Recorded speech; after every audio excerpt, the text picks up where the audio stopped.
അൽഹംദുലില്ലാ വസ്സലാത്തു വസ്സലാമു അലാ റസൂലില്ലാ വഅലാ ആലിഹി വഇബാദില്ലാ. പ്രിയമുള്ള സഹോദരന്മാരെ, സുഹൃത്തുക്കളെ, അസ്സലാമു അലൈക്കും വറഹ്മത്തുള്ളാഹി വബറകാത്ത്. അല്ലാഹു സുബ്ഹാനഹു തആല നമ്മെ എല്ലാവരെയും ഇരുലോകത്തും അനുഗ്രഹിക്കുമാറാവട്ടെ. അല്ലാഹു നമുക്ക് നൽകിയിട്ടുള്ള അനുഗ്രഹങ്ങളിൽ ഏറ്റവും പ്രധാനപ്പെട്ടതാണ് സംസാരിക്കുവാനുള്ള ശേഷി എന്ന് പറയുന്നത്. അലം നജ്അൽ ലഹു ഐനൈനി വലിസാനം വശഫത്തൈൻ, നാവും ചുണ്ടുകളും സംസാരവുമായി ബന്ധപ്പെട്ടുകൊണ്ട് നമുക്ക് ലഭിച്ചിട്ടുള്ള ഏറ്റവും പ്രധാനപ്പെട്ട അള്ളാഹുവിൻ്റെ ഔദാര്യമാണ്, അനുഗ്രഹമാണ്. ഈ ഔദാര്യത്തെ ശ്രദ്ധിച്ചുകൊണ്ട് സൂക്ഷിച്ചുകൊണ്ട് ഉപയോഗിച്ചിട്ടില്ലെങ്കിൽ അത് തന്നെയാണ് എല്ലാ പ്രശ്നങ്ങൾക്കും കാരണമായി തീരുന്നത് എന്നും നമുക്കറിയാം. അതുകൊണ്ട് വിശ്വാസികളായ നമ്മൾ നമ്മുടെ നാവിനെ ശ്രദ്ധിച്ച് സൂക്ഷിച്ച് ഉപയോഗിക്കണം എന്നാണ് ഈ സന്ദർഭത്തിൽ പ്രത്യേകമായി ഞാൻ ഉണർത്താൻ ഉദ്ദേശിക്കുന്നത്. നമുക്കറിയാം, നമ്മുടെ കുടുംബങ്ങളെ എടുത്ത് പരിശോധിച്ച് നോക്കിയാൽ കുടുംബങ്ങളിലുണ്ടാകുന്ന പ്രശ്നങ്ങൾ, സാഹോദര്യ ബന്ധങ്ങളിൽ ഉണ്ടാകുന്ന പ്രശ്നങ്ങൾ, അയൽപക്ക ബന്ധങ്ങളിൽ ഉണ്ടാകുന്ന പ്രശ്നങ്ങൾ, അയൽ രാജ്യങ്ങൾ തമ്മിലുണ്ടാകുന്ന പ്രശ്നങ്ങൾ, എല്ലാ പ്രശ്നങ്ങളിലും അടിസ്ഥാനമായി വർത്തിക്കുന്നത് സംസാരത്തിലെ സൂക്ഷ്മത കുറവാണ്, ശ്രദ്ധക്കുറവാണ് എന്ന് നമുക്ക് മനസ്സിലാക്കാൻ പറ്റും. അതുകൊണ്ടാണ് റസൂലുള്ളാഹി സ്വല്ലല്ലാഹു അലൈഹി വസല്ലമയോട് ഒരാൾ വന്നിട്ട് പറഞ്ഞു, ഇൽനി വ ഔജിസ്, റസൂലേ, എനിക്ക് ചെറിയ ഹ്രസ്വമായൊരു ഉപദേശം നൽകണം എന്ന് പറഞ്ഞ കൂട്ടത്തിൽ 3 ഉപദേശം നൽകിയപ്പോൾ അതിൽ ഒരു കാര്യം റസൂൽ സല്ലല്ലാഹു അലൈഹി വസല്ലം പറഞ്ഞത്, വലാ തകല്ലം ബി കലാമിൻ തുഅദറു മിൻഹു അദാ, നീ സംസാരിക്കുന്ന സമയത്ത് പിന്നീട് ഞാൻ അങ്ങനെ പറയേണ്ടിയിരുന്നില്ല എന്ന് പറയേണ്ടി വരുന്ന വർത്തമാനം പറയാതിരിക്കാൻ ശ്രദ്ധിക്കണം എന്നാണ്. നമുക്കറിയാം, പ്രശ്നങ്ങളുള്ള ആളുകളുമായി നമ്മൾ സംസാരിക്കുമ്പോൾ, കുടുംബമാവട്ടെ മറ്റേതെങ്കിലും തരത്തിലുള്ള പ്രശ്നങ്ങളാവട്ടെ, പലപ്പോഴും പറഞ്ഞുകൊണ്ടിരിക്കും, എന്നാലും എൻ്റെ ഉപ്പ എന്നോട് അങ്ങനെ പറഞ്ഞല്ലോ, എൻ്റെ പെങ്ങൾ അങ്ങനെ സംസാരിച്ചല്ലോ, എൻ്റെ മരുമകളായിട്ടും അവൾ അങ്ങനെയാണല്ലോ പറഞ്ഞത്, ഇങ്ങനെ പിന്നീട് അങ്ങനെ പറയേണ്ടിയിരുന്നില്ല എന്ന് പറയേണ്ടി വരുന്ന വർത്തമാനം വരാതിരിക്കാൻ പ്രത്യേകം ശ്രദ്ധിക്കണം എന്നാണ് റസൂലുള്ളാഹി സ്വല്ലല്ലാഹു അലൈഹി വസല്ലം ഉപദേശം തേടിയപ്പോൾ നൽകിയ ഉപദേശം എന്ന് നമുക്ക് ഹദീസുകളിൽ കാണാൻ പറ്റും. മാത്രമല്ല, ആയിഷ ബീവി റളിയല്ലാഹു തആല അൻഹ പറയുന്നുണ്ട്, പ്രവാചകൻ സല്ലല്ലാഹു അലൈഹി വസല്ലം അദ്ദേഹത്തിൻ്റെ സംസാരത്തിൽ അങ്ങേയറ്റം സൂക്ഷ്മത പാലിച്ചിട്ടുണ്ടായിരുന്നു. ആവശ്യമുള്ളത് മാത്രമേ സംസാരിക്കുള്ളായിരുന്നു.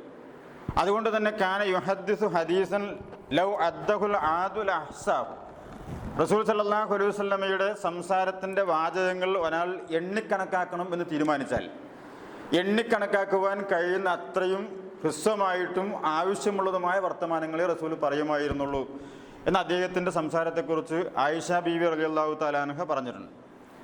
അതുകൊണ്ടാണ് പ്രവാചകൻ സല്ലല്ലാഹു അലൈഹി വസല്ലം, നിങ്ങൾ ശ്രദ്ധയില്ലാതെ, ചില ആളുകൾക്ക് സംസാരപ്രിയരായിരിക്കും, ആവശ്യത്തിനും ആവശ്യമില്ലാതെയും സംസാരിക്കും. അങ്ങനെ സംസാരിക്കുന്നവരെ കുറിച്ചാണ് നമ്മൾ സറസറ വർത്തമാനം പറയുക എന്ന് പറയുന്നത്. അത്തരം ആളുകളെക്കുറിച്ച് റസൂൽ സല്ലല്ലാഹു അലൈഹി വസല്ലം പറഞ്ഞത്, ഇന്ന അബഅലക്കും ഇലയ്യ വ അബഅദക്കും മിന്നി അസ്സർസാറൂൻ, തീർച്ചയായും നിങ്ങളിൽ എനിക്ക് ഏറ്റവും ദേഷ്യമുള്ളതും എന്നിൽ നിന്ന് ഏറ്റവും അകന്നു നിൽക്കുന്നവരും സറസറ വർത്തമാനം പറഞ്ഞുകൊണ്ടിരിക്കുന്നവരാണ് എന്ന് റസൂല് പറയുമ്പോൾ, അങ്ങനെ സംസാരിക്കുന്നവരെക്കുറിച്ചുള്ള ഇസ്ലാമിൻ്റെ കാഴ്ചപ്പാട് എന്താണ് എന്നതിനെക്കുറിച്ച് കൃത്യമായി നമുക്ക് ഈ ഹദീസ് വിവരിച്ചു തരുന്നുണ്ട്. അപ്പോൾ ഞാൻ സൂചിപ്പിച്ചു വരുന്ന കാര്യം ഇതാണ്, നമ്മൾ സംസാരിക്കുന്ന ഓരോ വാക്കുകൾ, സത്യത്തിൽ വാക്കുകൊണ്ടുള്ള ഓരോ സംഗതിയും ഏൽക്കുന്നത് മറ്റവൻ്റെ ഹൃദയത്തിലാണ്. അതുകൊണ്ട് ഹൃദയത്തിൽ പതിക്കുന്ന മുറിവുകൾ പെട്ടെന്ന് ഉണങ്ങുക എന്ന് പറയുന്നത് സാധ്യമല്ല. എന്നാൽ ശരീരത്തിൽ നമുക്ക് ഒരു ആയുധം കൊണ്ട് ഒരു മുറിവേറ്റാൽ ഒരുപക്ഷെ അത് മരുന്ന് പുരട്ടിയാൽ കുറച്ച് ദിവസം കൊണ്ട് ഉണങ്ങി എന്ന് വന്നേക്കും. എന്നാൽ ഹൃദയത്തിൽ തറക്കുന്ന, നാവ് കൊണ്ട് തറക്കുന്ന മുറിവുകൾ അത്ര പെട്ടെന്ന് ഉണങ്ങിത്തീരാത്ത ഒരു കാര്യമാണ്. അതെപ്പോഴും അവിടെ പുകഞ്ഞുകൊണ്ടിരിക്കും, അങ്ങനെ മാഞ്ഞു പോവുകയില്ല. അതാണ് ഈ വാക്കുകളുടെ, സംസാരത്തിൻ്റെ ഒരു പ്രത്യേകത എന്ന് പറയുന്നത്. ചകിരിയിൽ നമ്മൾ തീ കൊടുത്താൽ നമ്മളത് കെട്ടു എന്ന് വിചാരിച്ചാലും പിന്നെയും കുറച്ച് കഴിയുമ്പോൾ അതിങ്ങനെ പുകഞ്ഞു വരും, കെട്ടിട്ടുണ്ടാവില്ല, ഉള്ളിൽ എവിടെയോ അതിൻ്റെ അംശം പിന്നെയും ബാക്കിയുണ്ടാവും. ഇതുപോലെയാണ് നമ്മൾ സംസാരിക്കുമ്പോൾ മറ്റുള്ളവനെ വേദനിപ്പിച്ചുകൊണ്ടും പ്രയാസപ്പെടുത്തിക്കൊണ്ടുമുള്ള നമ്മുടെ സംസാരം തീർച്ചയായും ആളുകളുടെ ഹൃദയത്തിലാണ് പതിക്കുക, അത് പെട്ടെന്ന് ഉണക്കാൻ കഴിയില്ല. കവി അതിനെക്കുറിച്ച് പറഞ്ഞത് ജറാഹാത്തു സിനാനി ലഹത്തി ആമു, നിങ്ങളുടെ കുന്തം കൊണ്ട് ഒരാൾക്ക് മുറിവേൽപ്പിക്കുകയാണെങ്കിൽ അത് ഒരുപക്ഷെ പെട്ടെന്ന് ഉണങ്ങി എന്ന് വന്നേക്കാം. വല എൽത്താമു മാ ജുനിഹൽ ലിസാനി, നിങ്ങളുടെ നാവ് കൊണ്ട് ഏൽപ്പിക്കുന്ന മുറിവ് നിങ്ങൾക്ക് അങ്ങനെ പെട്ടെന്ന് ഉണക്കിയെടുക്കുവാൻ കഴിയില്ല എന്ന് കവി സംസാരവുമായി ബന്ധപ്പെട്ടുകൊണ്ട് നമ്മെ പഠിപ്പിച്ചിട്ടുണ്ട്. അതുകൊണ്ടാണ് റസൂൽ സല്ലല്ലാഹു അലൈഹി വസല്ലം ഒരിക്കൽ സുഫിയാൻ ബിൻ അബ്ദുല്ലാ റളിയല്ലാഹു അൻഹു വന്നിട്ട് പറഞ്ഞു, പ്രവാചകരെ, ഞാൻ എൻ്റെ ജീവിതത്തിൽ മാ അഖ്വഫ് മാ തഖാഫു അലയ്യ, എൻ്റെ ജീവിതത്തിൽ ഞാൻ ഏറ്റവും അധികം സൂക്ഷിക്കേണ്ട കാര്യം എന്താണ്? അപ്പോൾ റസൂൽ സല്ലല്ലാഹു അലൈഹി വസല്ലം അതിന് പറഞ്ഞ മറുപടി ഫഖദ ബിലിസാനി നഫ്സിഹി, സ്വന്തം നാവിൽ പിടിച്ചിട്ട് റസൂൽ പറഞ്ഞു അത്രേ, സുമ്മ ഖാല ഹാദാ, ഇതാണ് നീ നിൻ്റെ ജീവിതത്തിൽ ഏറ്റവും അധികം സൂക്ഷിക്കേണ്ട സാധനം എന്ന് റസൂൽ സല്ലല്ലാഹു അലൈഹി വസല്ലം പറഞ്ഞതായി നമുക്ക് ഹദീസിൽ വായിക്കാൻ സാധിക്കും. അതുപോലെ ഉത്ബത്ത് ബിൻ ആമിർ റളിയല്ലാഹു അൻഹു ഒരിക്കൽ ചോദിച്ചു, മൻ നജാത്ത്, ഐഹിക ജീവിതത്തിലും പാർത്ഥിക ജീവിതത്തിലും ഞാൻ വിജയിക്കാൻ എന്താണ് ചെയ്യേണ്ടത്? അപ്പം അതിന് റസൂൽ സല്ലല്ലാഹു അലൈഹി വസല്ലം അദ്ദേഹത്തിന് നൽകിയ മറുപടി, അംസിക് അലൈക ലിസാനക്, നീ നിൻ്റെ നാവിനെ ശ്രദ്ധിച്ച് സൂക്ഷിച്ചുപയോഗിക്കുക, അപ്പം നിനക്ക് ജീവിതത്തിൽ വിജയിക്കാൻ പറ്റും, പരലോകത്തും വിജയിക്കാൻ പറ്റും. അപ്പോൾ ഐഹികവും പാരത്രികവുമായ വിജയത്തിന് നാം നമ്മുടെ നാവിനെ ശ്രദ്ധിച്ചുപയോഗിക്കുക എന്ന് പറയുന്നത് വളരെ പ്രധാനപ്പെട്ടതാണ് എന്ന് റസൂൽ കരീം സല്ലല്ലാഹു അലൈഹി വസല്ലം വിവിധ സ്വഭാവത്തിൽ ഉപദേശം നൽകുന്നത് നമുക്ക് കാണുവാൻ പറ്റും. അപ്പോൾ ഇത് നമ്മൾ അങ്ങേയറ്റം ജാഗ്രതയോടുകൂടി ശ്രദ്ധിക്കേണ്ട ഒരു കാര്യമാണ്.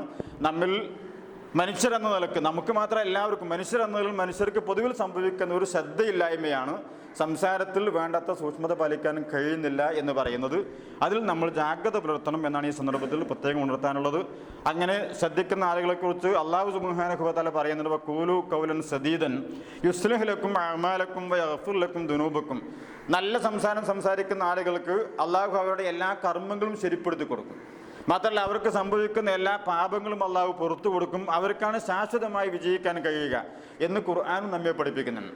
മഹാന്മാരായ പണ്ഡിതന്മാരെ കുറിച്ച് പറയുന്ന ഒരു പണ്ഡിതൻ അദ്ദേഹത്തിൻ്റെ ഭാര്യയുമായി ബന്ധപ്പെട്ടുകൊണ്ട് പ്രശ്നമുണ്ടാവുകയും അദ്ദേഹത്തിൻ്റെ ഭാര്യയെ ത്വലാഖ് ചെയ്യാൻ പോകുന്നു എന്ന് കേൾക്കുകയും ചെയ്തപ്പോൾ ചില ആളുകളൊക്കെ ഓടി വന്നിട്ട് അദ്ദേഹത്തോട് ചോദിച്ചു അത്രേ, അല്ല, നിങ്ങളുടെ ഭാര്യയുമായി പ്രശ്നത്തിലാണെന്നും നിങ്ങളുടെ ഭാര്യയെ ത്വലാഖ് ചെല്ലാൻ പോകുന്നു എന്നും പറഞ്ഞു കേൾക്കുന്നുണ്ടല്ലോ, എന്താണ് നിങ്ങളുടെ ഭാര്യയുടെ പ്രശ്നം?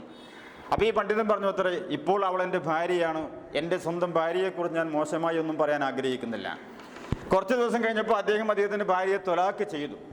ത്വലാഖ് ചെയ്ത് കഴിഞ്ഞപ്പോൾ പിന്നെയും ആളുകൾ വന്നിട്ട് ചോദിച്ചു അത്രേ, ഇപ്പോൾ നിങ്ങളുടെ ഭാര്യയെ ത്വലാഖ് ചെല്ലിയല്ലോ, എന്തായിരുന്നു യഥാർത്ഥത്തിൽ നിങ്ങളുടെ ഭാര്യയുടെ പ്രശ്നം? അപ്പോൾ അദ്ദേഹം പറഞ്ഞു അത്രേ, ഇപ്പോൾ അവൾ എൻ്റെ ഭാര്യയല്ല, എൻ്റെ ഭാര്യയല്ലാത്ത ഒരാളെക്കുറിച്ച് ഞാൻ മോശമായി സംസാരിക്കുവാൻ ആഗ്രഹിക്കുന്നില്ല എന്ന് പറഞ്ഞ് അദ്ദേഹം വീണ്ടും അവരെ തിരിച്ചയക്കുന്നു എന്ന് നമുക്ക് ചരിത്രത്തിൽ വായിക്കാൻ പറ്റും. ഇതൊരു ശ്രദ്ധയും സൂക്ഷ്മതയാണ്.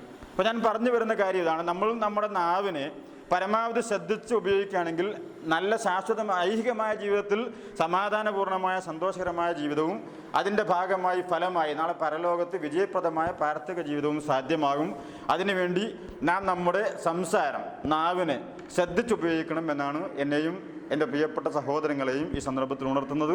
അല്ലാഹു സുബ്ഹാനഹു വ തആല നാവിനെ ശ്രദ്ധിച്ച് സൂക്ഷിച്ചുപയോഗിക്കുന്ന യഥാർത്ഥ വിശ്വാസികൾ നമ്മെ എല്ലാവരെയും ഉൾപ്പെടുത്തുമാറാവട്ടെ. റബ്ബന ആതിനാ ഫിദ്ദുനിയ ഹസന വഫിൽ ആഖിറതി ഹസനതൻ വഖിനാ അദാബന്നാർ വ ആഖിറു ദഅവാന അൽഹംദുലില്ലാഹി റബ്ബിൽ ആലമീൻ. അസ്സലാമു അലൈക്കും വറഹ്മത്തുള്ളാഹി വബറകാതുഹു.